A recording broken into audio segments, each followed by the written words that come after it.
70% of people aren't obtaining that average requirement of vitamin D. Wow. 60% aren't reaching it in magnesium. 33% aren't reaching it in K. 40% are not reaching it in calcium. Fundamental foundational approach is to get these nutrients from your diet, but the reality is what I just said.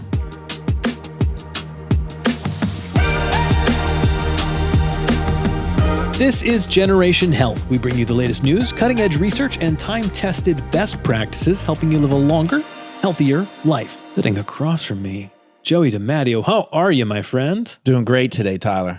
How are you, man? I'm delightful. That's a good-looking shirt. Thank you. Have I seen that one before? Little texture. No. Yeah, I like the. It's good for the eye. You tell me to wear dark blue, so I got a new dark blue shirt. I said that? Yeah, totally. Way back, you said what's the best colors for podcast? You told me blue, light blue, dark blue. Oh, okay. Is that not true?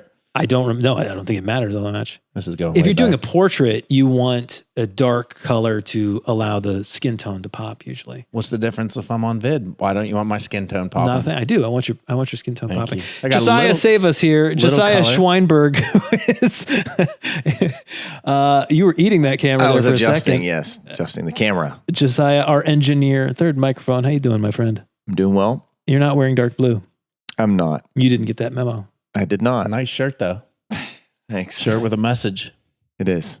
There is nothing serious about any of that conversation, but we've got a question. This one's from a listener. You can email us questions at askjoedimatteo.com. That's questions at askjoedimatteo.com. Alternatively, you can leave a comment on the video or message us through our website, askjoedimatteo.com. Also a possibility, but this one came to us through an email. It's from Linda. She said, I need to take 1,200 milligrams of calcium due to bone density test results. Calcium tablets now contain other ingredients such as D3. I'm already taking vitamin D3. Should I stop this or get calcium with magnesium or other suggestions? Thank you, Linda. Well, thank you, Linda. Joey? Good question. Very common. So I guess I'll start with the calcium part. Sure. She mentions 1,200 milligrams. That's where it can get a little complicated. I also think anytime, I know for me, when I'm looking at supplements that are nutrient based, we're not talking anything herbal, not talking anything kind of amino acid, different, specific. That's, hey, these are things we get in our diet. So when there's a recommended number, where to be getting from our diet. So 1,200 milligrams is what's recommended for those over 51. And for reference, the upper safety limit is referenced more around 2,000. So I looked up just some common foods. You hear of milk, cheese, those kind of things. Milk has like 300. The other big one are green leafy vegetables, collard greens, broccoli rabe, kale, even soy as well. 175 in soy, between 100 and 200 in broccoli, etc. So, you can get it, but we're talking pretty specific. How many people are really eating the green leafy vegetables, not iceberg in a salad, right? But the actual green leafy vegetables that are mentioned. And what I thought was interesting was meat. I always think of meat, protein, iron. Yeah. No calcium. 10 to 15 milligram per 3 ounces in beef, 12 to 17, 3 ounces in chicken, like totally negligible. Yeah. So the 1,200 will kind of start there is total. Okay. Doesn't mean 1,100, 1,300 that's the general, that's what you're going for. So do you absolutely need that much given, what diet may be, maybe not, but that's where it comes from. So I think the most simple answer, and probably not the kind of answer you would expect in a podcast like this, is that the calcium carbonate or calcium citrate that you would find, I always reference like the grocery store type supplements, is okay. Yeah. If it's carbonate, that's the most common one, but these are very cheap, very easy to get. Okay. If it is carbonate, take it with food. Caution in patients on antacids, whether PPIs, H2 blockers. Really what that's about in terms of taking with food and why I linked it to the antacid use is that you need stomach acid to absorb this properly. So food, eating will stimulate that. And then you may say, well, yeah, I'm on Protonix, but it's because my acid is so high. But typically what you're seeing, you could have an issue with the esophageal sphincter. Typically what you see on those is the acid level gets suppressed so low that even though maybe it came from an initial diagnosis of what could have been elevated acid production, where you're functioning right now may be low. So just be aware of that if that's the route you tend to go. Choose to go. Calcium carbonate also can cause some GI distress. So just be, aware of that.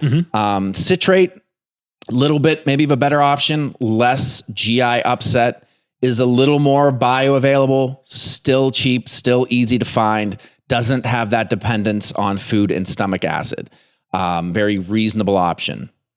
The vitamin D question, unless your level is documented to be high, it's not like you would need to avoid the amount of vitamin D that's in here. So I'm just going to assume maybe she's taking something just supplementally kind of on her own, 1,000 units. Yep. She may be getting 400 or 800 from like a calcium vitamin D combo product. Okay. Practically speaking, is pretty negligible. Yeah. Now she said, hey, I've been on this prescription one and I've been taking this high dose and I don't get my level checked. Then maybe. Yeah. But if you've been recommended a high dose because your level's low, you're not moving the needle there. If you're taking a low dose because you've just heard it's good for you, which it is, it's not really going to move the needle. So either way, I wouldn't, make any decision based on that. All that said, though, as for any of us, but especially as we age, depending if you're in a cold climate, we always recommend you get your D level checked. Yeah. Got bone density issues. Vitamin D is not going to be the be all end all, of course, but it's certainly a factor.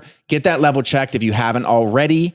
And then that can even answer some of this question as well. You may not be taking enough, you may not need that extra one if your level is really good, maybe you're outside a lot, et cetera. So it's just, that's kind of a standing recommendation, but I wouldn't make any decision on the product you choose based on vitamin D and whether to stop taking that one. I can't see anything wrong with her continuing what I assume maybe is just a low dose one she's taking on her own, given the issue that she has. So if I heard you, barring unique extenuating circumstances of somebody actually having excessively high vitamin D levels, which is an exceedingly rare thing, especially in modern America. Exactly. Not only is there no reason to not double up, it's fine and probably beneficial. That's essentially what I'm saying. Okay. Yes, it's an important question, but it's also kind of like a non-issue ultimately is why, and that's why. Good to double check. Don't sweat it.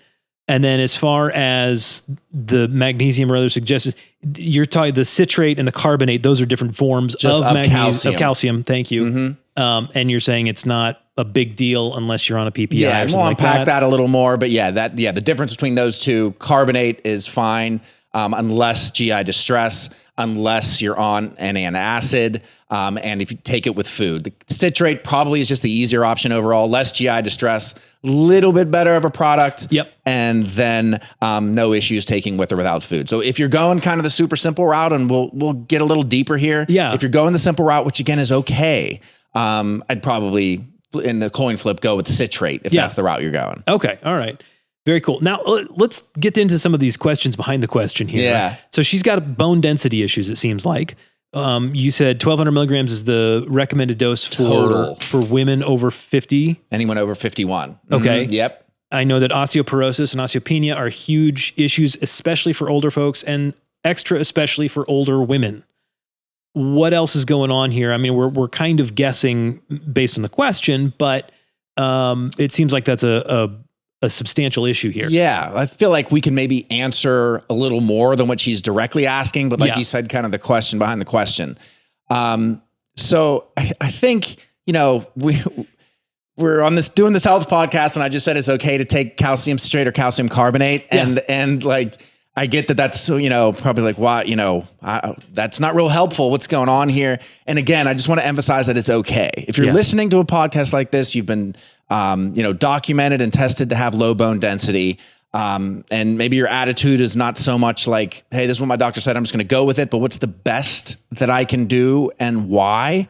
The nuance to it would be that there are some products and forms of calcium that can do a little more for you. Okay. And I think always remember too, and I know we talk about this, but a doctor's typically making a recommendation like this with a broad approach. Yep. What can he recommend that's going to be cheap, that's going to be simple, that's not a prescription item, that just kind of gets the ball rolling, that you know is okay and good? And you know people are going to do it. Yes. Yeah. Yes. Because if you come on here and say that calcium carbonate and citrate don't do anything and they're terrible and they're going to lead to calcification, and you go that route and you go against what's a very reasonable recommendation from a doctor, I just feel like that's doing you a disservice. Yep. If that's the average recommendation, that is okay. If you're here and you want to go a little deeper, we got something for you. This is essentially where we're going. All right. Well, tell me about that. Yeah. What else we got? Yeah. I would be remiss not to mention dealing with bone density. And that's typically coming with advanced age, et cetera, postmenopausal women, exercise, but specifically weight bearing exercise. This is more Dante's wheelhouse, sticking kind of to the supplements in this segment. And he has addressed that in a previous episode. Yeah, I we believe. did a whole two-parter on osteoporosis. It was in the 40s, 46 and 47. I looked it up. That's a critical element here. I need to mention that as we kind of, unpack some of the supplements. So if you want to know more about osteoporosis and osteopenia, real deep dive, we did 2 full episodes on that subject, episodes 46 and 47. Go check them out. Okay, back to this conversation. Yeah. So again, we're discussing pretty basic nutrients that are found in food. Yep. Kind of went over that. But I think what's also important is just to mention that these nutrients in particular, it's very common to be deficient in. Okay. So, I read the list of calcium content, not super easy unless you're eating a lot of green leafy vegetables and a lot of dairy. And there may be other issues why maybe you're avoiding that. A lot of people don't eat dairy for dietary And there's reasons. certainly some fortified foods and things like that you can get, but there are epidemiological studies, national surveys of Western developed countries. This isn't one of those worldwide and you're looking at, nutritionally deficient areas. These are Western developed countries. 70% of people aren't obtaining that average requirement of vitamin D. Wow. 60% aren't reaching it in magnesium. 33% aren't reaching it in K. 40% are not reaching it in calcium. Wow. Is that 100%? Is it impossible to get these from your diet? Of course not. Our foundational approach is to get these nutrients from your diet. But the reality is what I just said. Yep. Okay. So, and as we age, the nuances come in here too. The dietary changes typically aren't positive as you start getting older.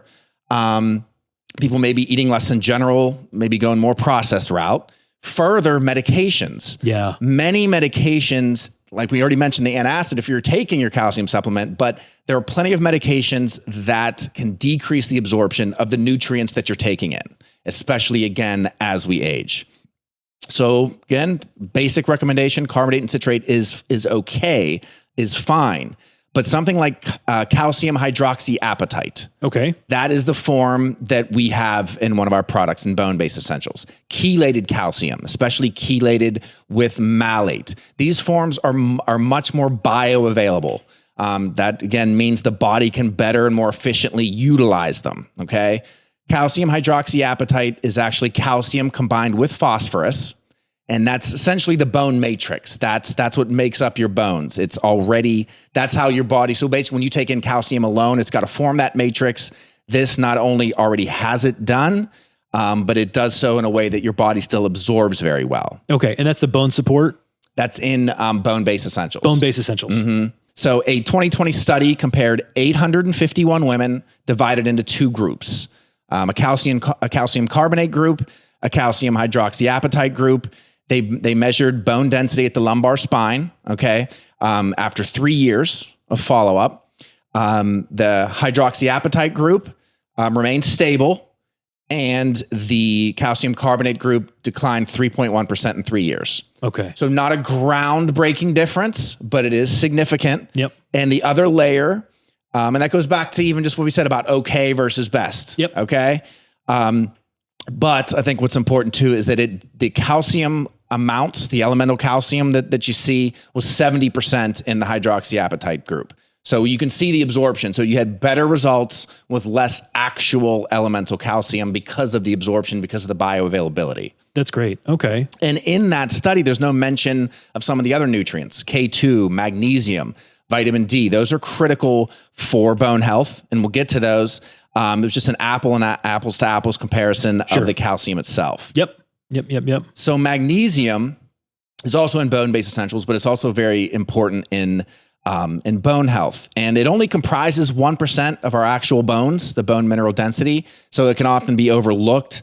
The catch is that when that number drops below 1%, when there is insufficient magnesium in the bones, in the diet, in the blood, especially in a form that's not very absorbed, the bone matrix, that calcium hydroxyapatite bone matrix, the molecules themselves become bigger and become more brittle.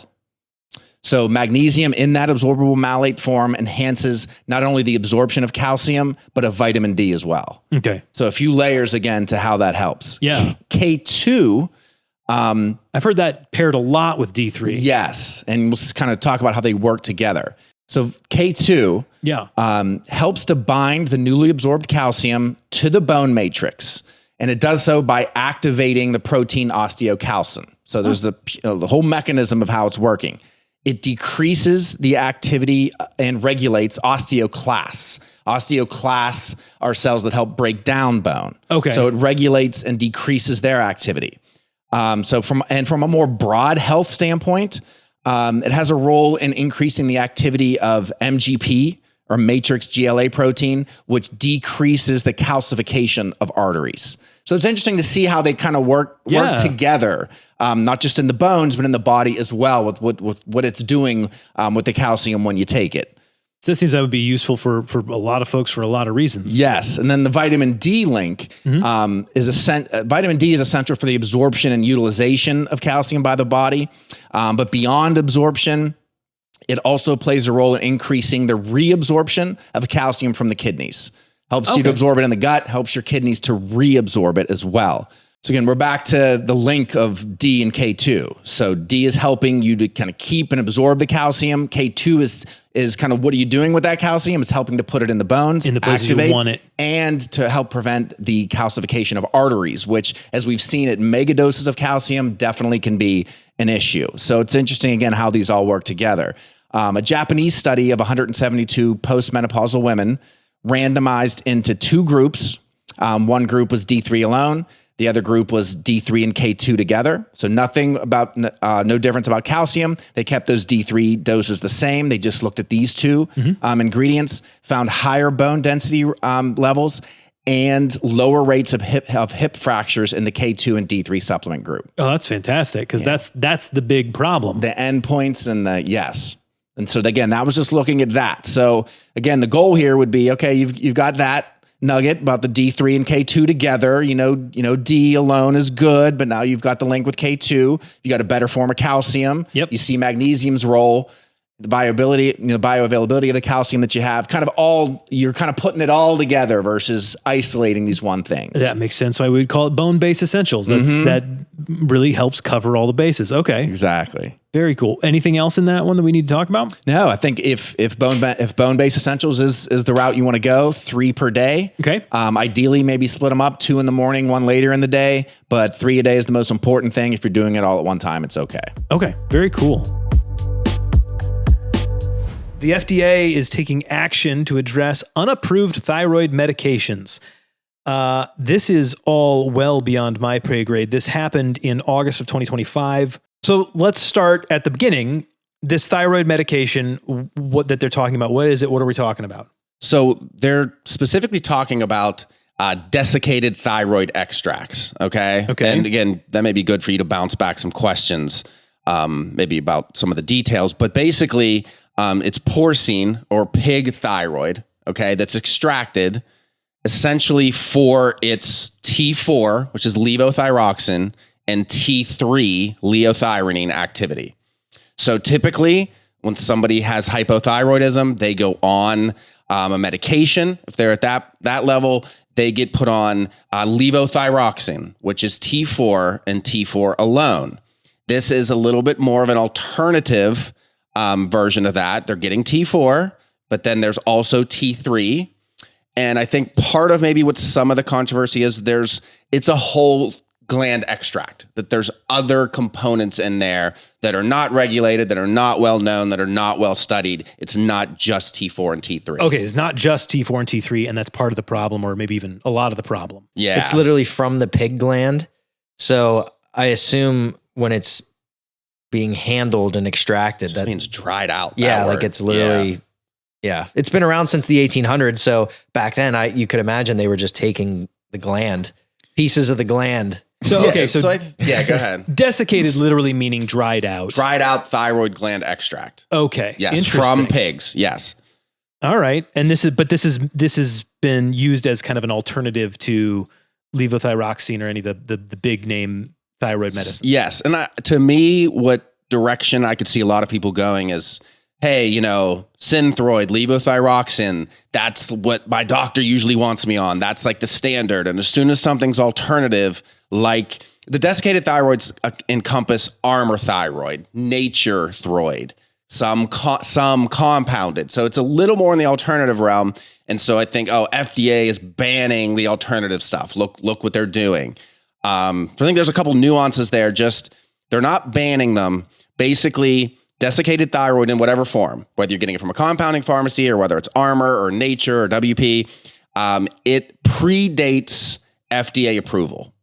So it's regulated in terms of it's still under the purview of the FDA, but it has not been approved and gone through the drug approval process because, like Dante said, it dates back to the 1800s. So it's almost like grandfathered in. Yeah. So they're basically just taking an opportunity. The why the timing of it, sure, but they're saying, okay, we're not banning you, but unless you go through the process to get this approved via the FDA, which they have not done, not out of some nefarious motivation, but because they predate it, then you're not approved. They're giving them a year to do that. Okay. So I just, again, want to just, clear the air on some of exactly what's going on. So it's not disappearing from store shelves tomorrow. A year. They've got a year.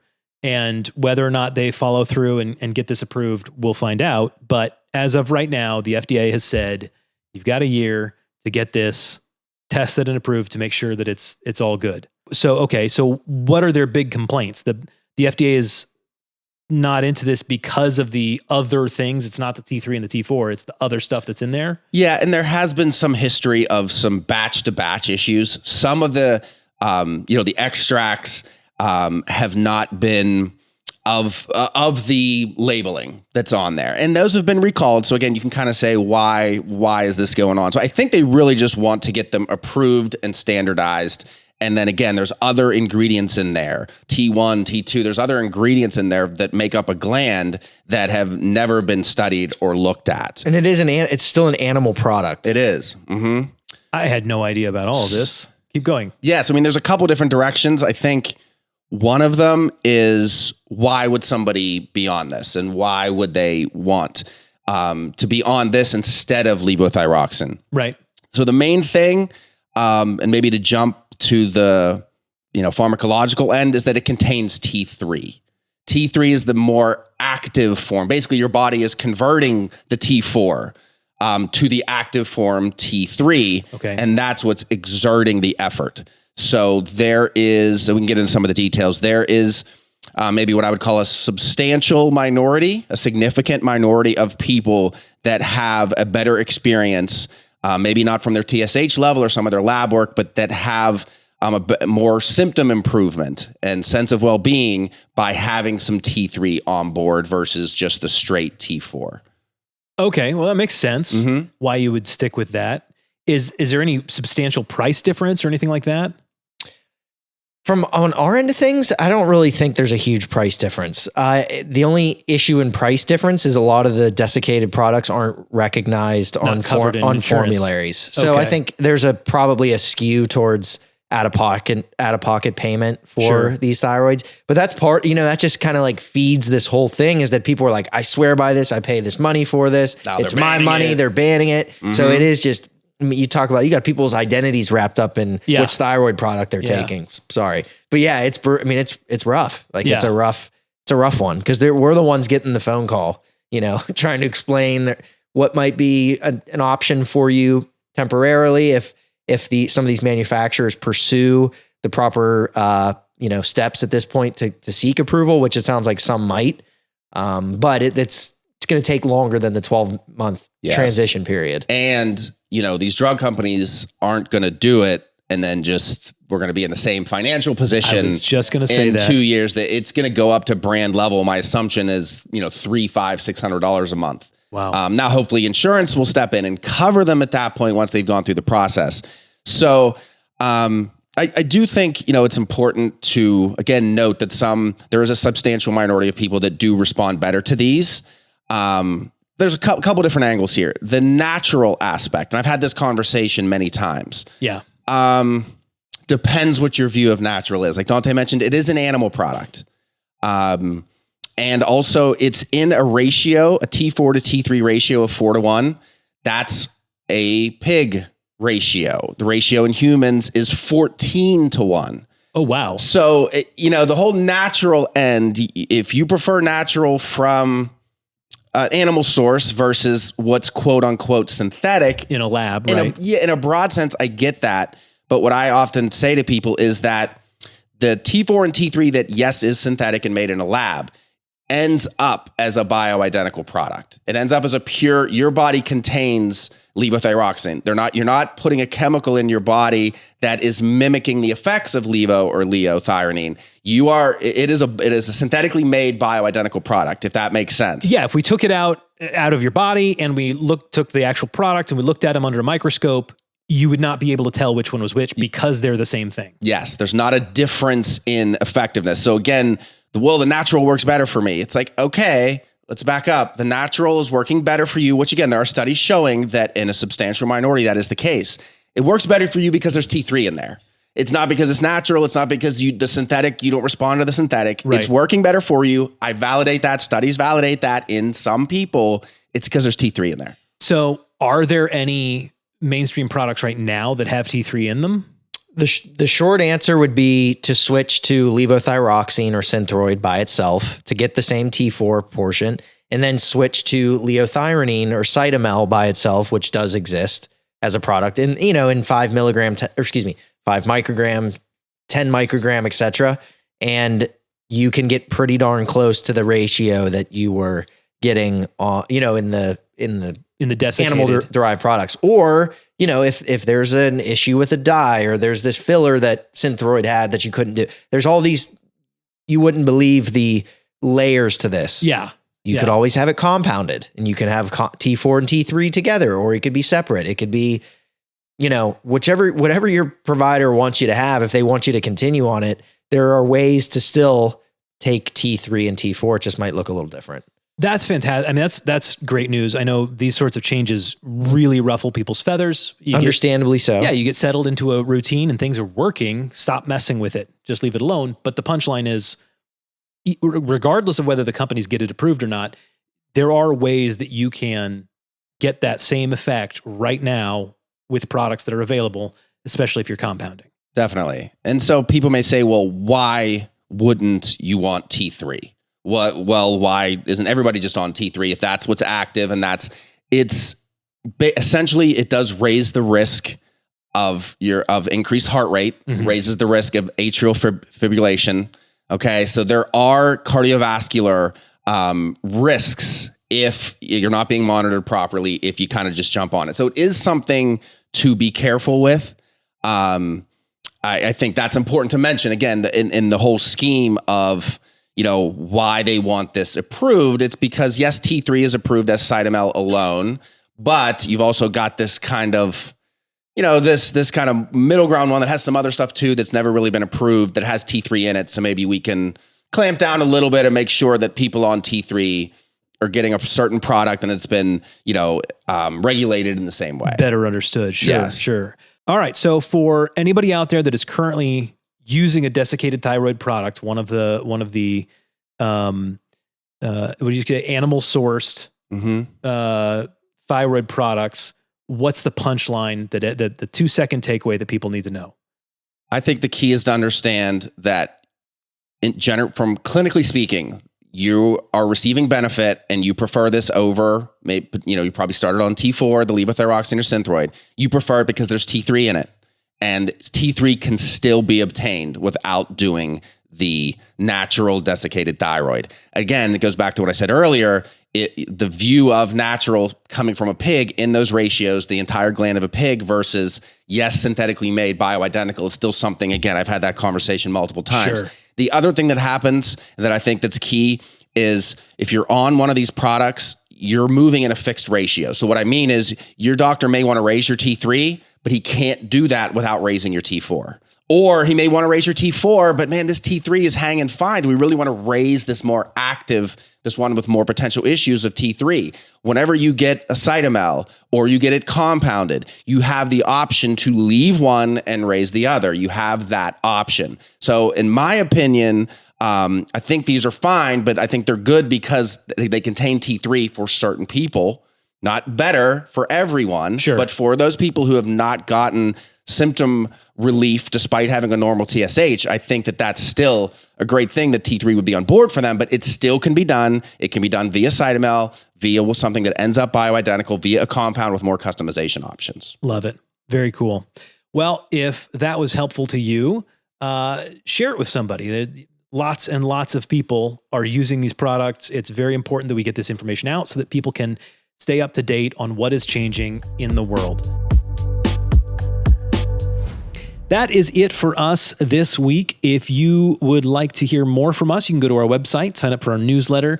That is askjoedimatteo.com, askjoedimatteo.com. You can also find any of the sales and the wonderful products we've got, like the Bone Base Essentials, our D3 and K2, or any of the other things we got there, all on our website, askjoedimatteo.com. You can sign up for our newsletter. We have sales all the time. And what else is on there? Oh, past episodes of this show and the show that started all this, the Ask Joe DiMatteo show, all on our website. Leave a comment, have a question, drop those down below. We love to see those. Give it a thumbs up or a 5-star rating if you enjoyed this show. Most importantly, share it with somebody you know, somebody who needs to learn these things. Osteoporosis affects something like 70% of all postmenopausal women. So that's a lot of folks. Everybody needs to know this stuff. Joe DiMatteo, thank you so much. As always, Josiah, I'm Tyler Andrews. We'll see you next time.